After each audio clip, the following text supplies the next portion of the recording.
दोस्तों, आज की सीरीज में हम देखते हैं कि धरती पर एक एलियन आकर वॉर, पोल्यूशन, बीमारी और ह्यूमंस की सभी प्रॉब्लम्स को खत्म कर देता है, जिसके बाद इंसानों की लाइफ काफी आसान हो जाती है और धरती पर काफी पीस होता है। लोगों का भगवान पर से भरोसा उड़ जाता है और वो इस एलियन को ही भगवान मानने लगते हैं।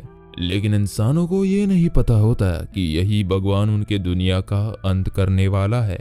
इस एलियन के आने के बाद जितने भी बच्चे धरती पर पैदा होते हैं वो काफी अजीब रहते हैं। सभी के पास अजीब सा सुपर पावर्स होते हैं। फिर एक ऐसा दिन आता है जब ये सभी बच्चे हवा में उड़कर इस धरती को छोड़कर जाने लगते हैं। फिर उसके बाद आगे जो होता है उसे देखकर आपके भी होश उड़ जाएंगे। इस सीरीज का नाम है चाइल्डहुड्स एंड, जो 2015 में रिलीज हुई थी। इस एपिसोड की शुरुआत में हम मिलो नाम के आदमी को देखते हैं जो कि अर्थ पर बचा हुआ आखिरी ह्यूमन है। इसके बाद हम काफी साल पुराना सीन देखते हैं जहां अर्थ पर हर जगह पाप बढ़ चुका था। हम मिलो को देखते हैं जिसकी एज काफी कम है और वो अपनी मॉम के साथ रहता है। हैंडीकैप होने की वजह से वो हमेशा व्हीलचेयर यूज करता है। दूसरी जगह हम रिकी नाम के आदमी को देखते हैं जो कि एक फार्मर है। वो अपने डॉग के साथ फार्म से बाहर आता है। तब एक प्लेन उसके घर के पीछे आता है जिसे वो नोटिस नहीं करता। इधर शहरों में सभी लोगों के फोन और टीवी के सिग्नल गायब हो जाते हैं और वो देखते हैं कि ढेर सारे प्लेन्स आसमान में एक जगह रुक रहे थे। इसके बाद एक बहुत बड़ा स्पेसशिप पूरे अर्थ के अलग अलग शहरों के ऊपर आकर रुक जाता है। सभी लोग हैरान और कंफ्यूज थे। आर्मी को स्टैंड बाय पर रख दिया गया था। लोगों के कई मरे हुए रिलेटिव जिंदा हो चुके थे। असल में ये कैरोलिन नाम के एलियन ने किया था। मिलो को अपने मरे हुए डैड दिखते हैं। रिकी के सामने उसकी मरी हुई वाइफ आती है। कैरोलिन इन मरे हुए लोगों के थ्रू ह्यूमन से कांटेक्ट करके उन्हें मैसेज भेज रहा था। वो कहता है कि उसका नाम कैरोलिन है और वो अर्थ का सुपरवाइजर है। ह्यूमंस को उनसे डरने की जरूरत ही नहीं है। वो कहता है कि वो ह्यूमंस की हेल्प करने आया है। वॉर, इनइक्वालिटी और बाकी सब चीजें जिनसे ह्यूमंस परेशान है वो सब दूर हो जाएंगे और ह्यूमंस अच्छे से अपनी लाइफ जी पाएंगे। सब चीजें जैसे चल रही है वैसे ही चलती रहेगी, बस कोई सफर नहीं करेगा। मीडिया एलियंस को ओवरलॉर्ड नाम देती है। इसके बाद दुनिया के कई अलग अलग पार्ट्स में कंट्रीज के रिलेशन ठीक होने लगे थे। न्यूयॉर्क में गवर्नमेंट डिस्कस कर रही थी कि उन्हें एलियंस पर अटैक करना है या नहीं, लेकिन क्योंकि कैरोलिन पीस की बात कर रहा था तो वो लोग अटैक की डिस्कशन फिलहाल छोड़ देते हैं।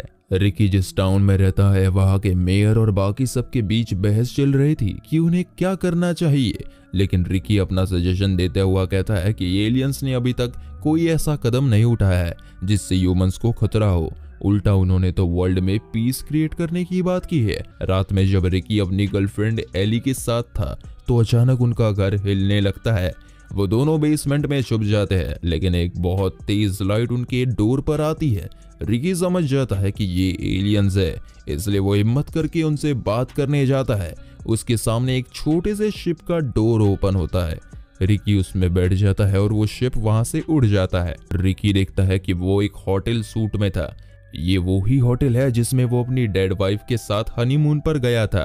कैरोलिन उसे दिखता नहीं है, लेकिन वो उससे बात करता है।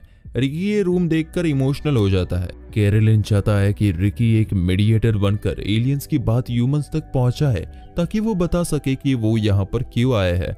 रिकी मना करता है और कहता है कि इस काम के लिए वो किसी और को चूज करे, लेकिन कैरोलिन उसे कहता है कि उसकी तरह ईमानदार ह्यूमंस बहुत कम है। रिकी उसे कहता है कि वो देखना चाहता है कि कैरोलिन कैसा दिखता है, लेकिन कैरोलिन कहता है कि ये सही समय नहीं है उसे देखने का। रिकी के घर को मीडिया ने पूरी तरह से घेर लिया था ताकि वो रिकी की स्टोरी को कवर कर सके। हम देखते हैं कि वो छोटा शिप आता है और उसमें से रिकी उतरता है।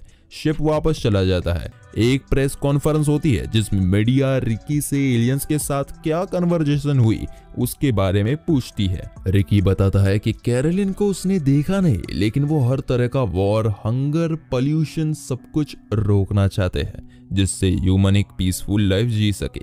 रिकी के इस इंटरव्यू को पूरी दुनिया देख रही थी। काफी सवाल ऐसे थे जिनका जवाब रिकी नहीं दे पाया क्योंकि उसे खुद अभी कैरोलिन की बातों पर भरोसा नहीं था।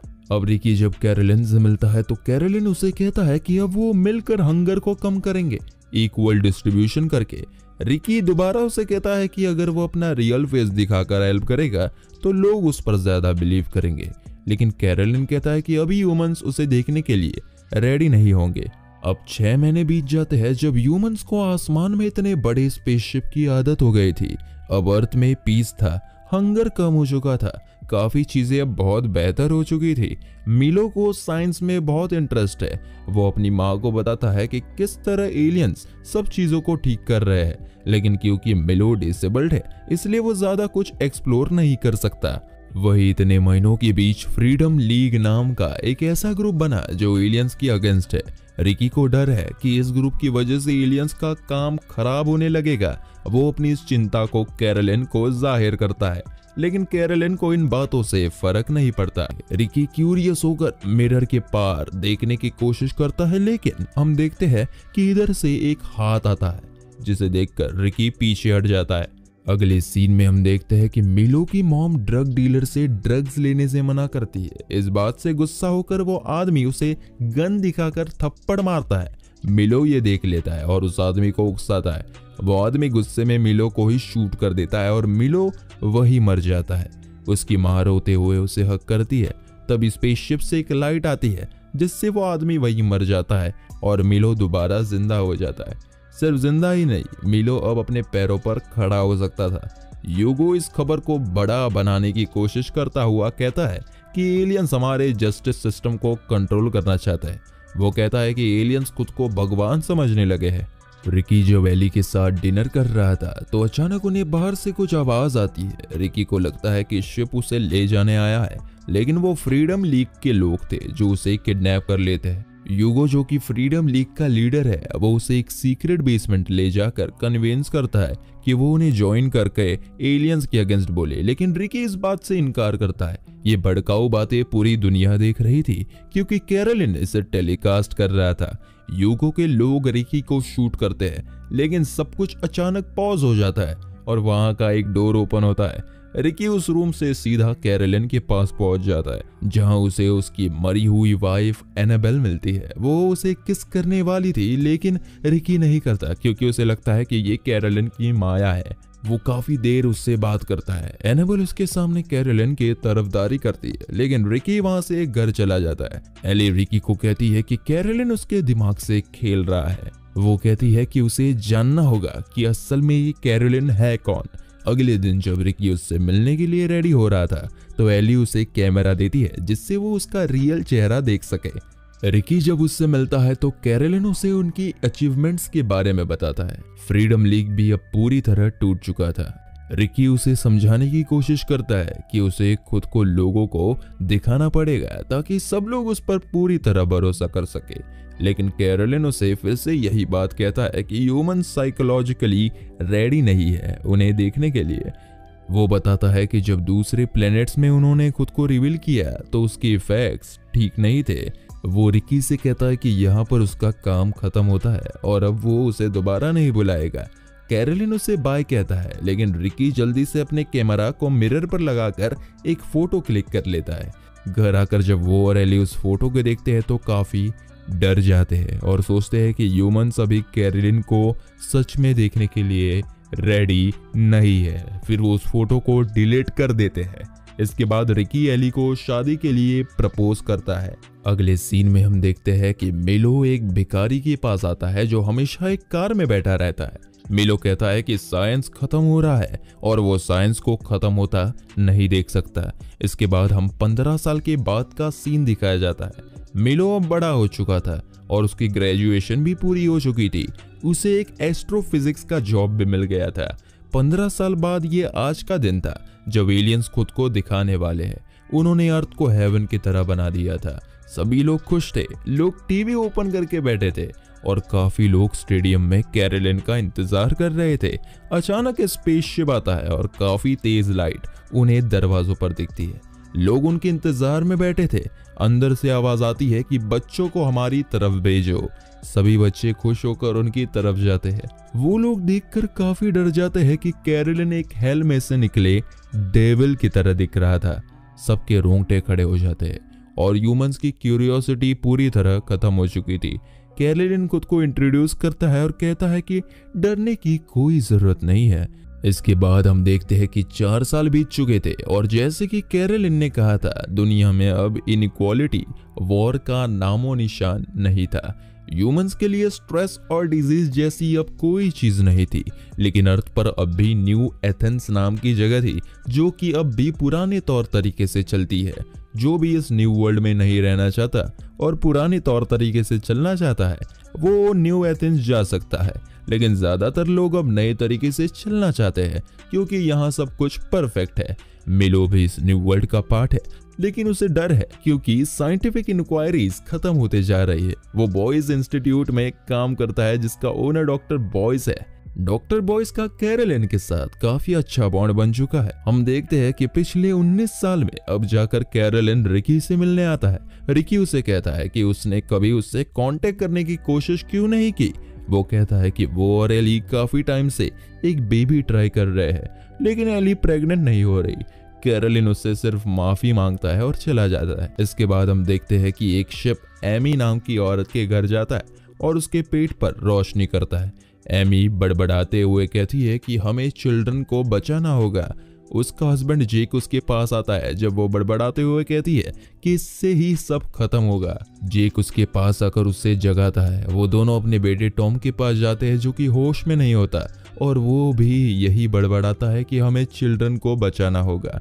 जेक उससे बात करने की कोशिश करता हुआ उसका हाथ पकड़ने ही वाला था कि वो हवा में उड़कर जमीन पर गिर जाता है। अगली सुबह जेक रात के इंसिडेंट के बारे में एमी को बताते हुए कहता है कि टॉम काफी अजीब बिहेव कर रहा है और एमी भी रात में बड़बड़ा रही थी। जेक को डर है कि ये कुछ अजीब सी पावर है। वो पेरेटा नाम की काउंसलर से मिलते हैं जो टॉम के बिहेवियर के बारे में कुछ बताकर उसकी हेल्प कर सके। टॉम अब भी अपने कंट्रोल में नहीं था।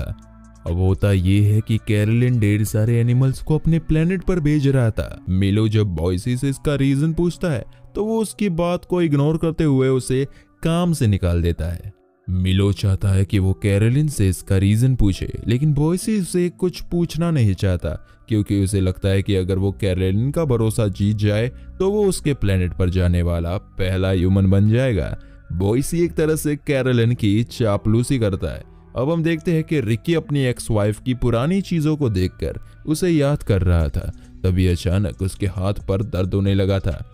इसके बाद हम देखते हैं कि पेरेटा जेक के घर आती है। वो टॉम से बात करके पूछती है कि उस रात उसने क्या देखा। टॉम बताता है कि अगर वो अपने पेरेंट्स को बताएगा तो उसके पेरेंट्स डर जाएंगे।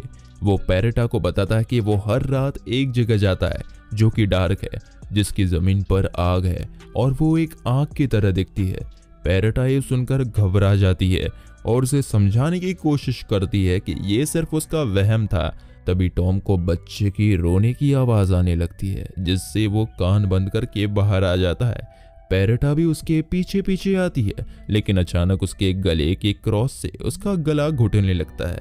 जैसे ही वो क्रॉस टूटकर गिरता है वो आवाजें बंद हो जाती है और टॉम अपनी माँ के पेट पर हाथ लगाकर कहता है कि ये बच्चा बिल्कुल ठीक है। लेकिन एमी कंफ्यूज होते हुए कहती है कि मैं प्रेग्नेंट नहीं हूँ।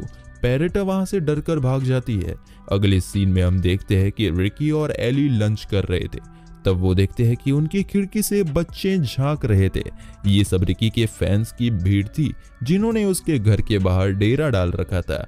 रिकी जब बाहर आता है तो उसके हाथ के निशान बढ़ने लगते हैं और वो बेहोश हो जाता है। हॉस्पिटल में उसे कुछ बीमारी बताई जाती है और यही रीजन है कि उनको बच्चा नहीं हो पा रहा। रिकी एली से कहता है कि वो जिस शिप में कैरोलिन से मिलने जाता था उसकी वजह से उसके साथ ऐसा हो रहा है।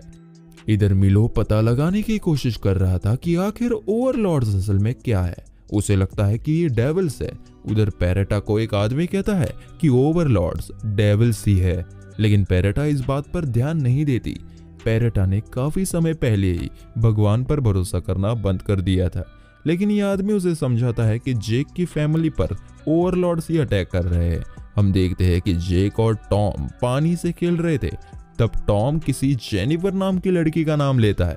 जब जेक अंदर आता है तो एमी उसे कहती है कि वो अपनी होने वाली बेटी का नाम जेनिफर रखेगी। जेक कंफ्यूज होता है कि एमी ने इस नाम को अभी अभी सोचा है तो उसके बेटे को यह नाम कैसे पता चला। जेक कंफ्यूजन में था। वो रात में एमी से कहता है कि उन्हें फ्री सिटी न्यू एथेंस जाना चाहिए ताकि वो लोग अपने पुराने आर्ट और कल्चर से कनेक्ट हो सके, लेकिन एमी इसके लिए मना कर देती है। इसके बाद हम देखते हैं कि बॉयस का असिस्टेंट मॉर्टन उसे एक लिस्ट देता है जिन्हें वो अपने ऑफिस बुलाएंगे। बॉयस उस लिस्ट में जेक और उसकी फैमिली का नाम जोड़ने को कहता है क्योंकि उनसे कैरोलिन मिलना चाहता है। दोस्तों, क्यों जेक की फैमिली इतनी खास है? एमी के पेट में वो लड़की इतनी खास क्यों है? क्यों कैरोलिन उनसे मिलना चाहता है? आखिर कैरोलिन है कौन, एलियन या रियल डेविल? इन सभी सवालों के जवाब आपको मिलेंगे इस वीडियो के नेक्स्ट पार्ट में, जिसके लिंक आपको डिस्क्रिप्शन में मिल जाएगी। और अगर वीडियो पसंद आया हो तो वीडियो को एक लाइक जरूर करें और इसी तरह के एक्सप्लेनेशंस के लिए चैनल को सब्सक्राइब जरूर करें। Thank you.